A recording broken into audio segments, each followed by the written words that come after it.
Hello, children. I'm Ignatius Alexander William Lake, and I will be your orator for a grand story today, a tale of one boy struggling to find who he is. This is the tale of the Panda Knight. So, in a village off far from here in China, there was a little boy. He did not have a family, so he lived in the forest near a village. The villagers all chipped in order to take care of him, and he was grateful. This boy was growing up to be a very strong man, but he was still quite young and unexperienced. This is when his village that cared for him was attacked by vicious lizardmen. These lizardmen destroyed the village, but the boy was still in the forest where he lived, and when he came back to the village, everyone was gone. And so he searched the forest for them and found out that the lizardmen had taken them. And that is the beginning of this boy's grand story. The boy traveled through the woods, just honing his skills and becoming stronger until he fought the most fierce opponent he had ever seen, the great panda Lin. Lin was the mightiest of pandas, over 20 feet tall, and would destroy entire forests of bamboo in order to feed herself. But the boy defeated the panda, and it became its friend rather than killing it when it pleaded for its life. And using this panda, he would ride it into battle.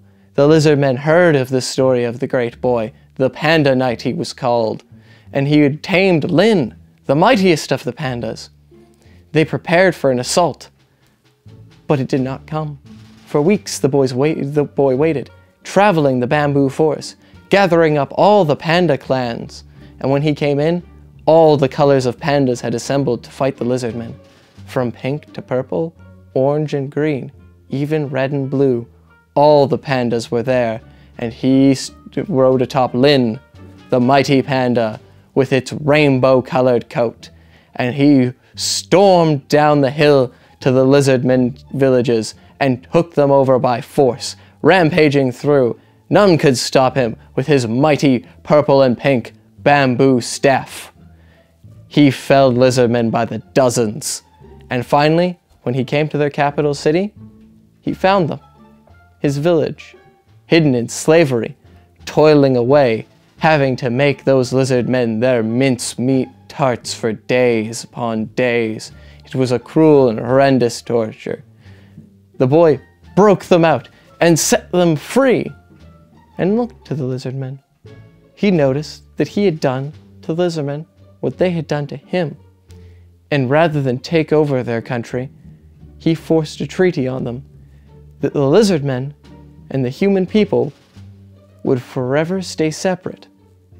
And when the treaty was signed, it was agreed upon that the pandas would return to their forest and not have anything to do with either of the parties again, which is why the pandas still live in China to this day. Although many colors have gone and only the black and white pandas remain, they remember this story, and they remember it well. The lizardmen are still believed to hide and wait to get their revenge from the young boy who became the Panda Knight. Yeah, that was fucking insane! That was awesome, dude. And this is what happens when Iggy wings shit.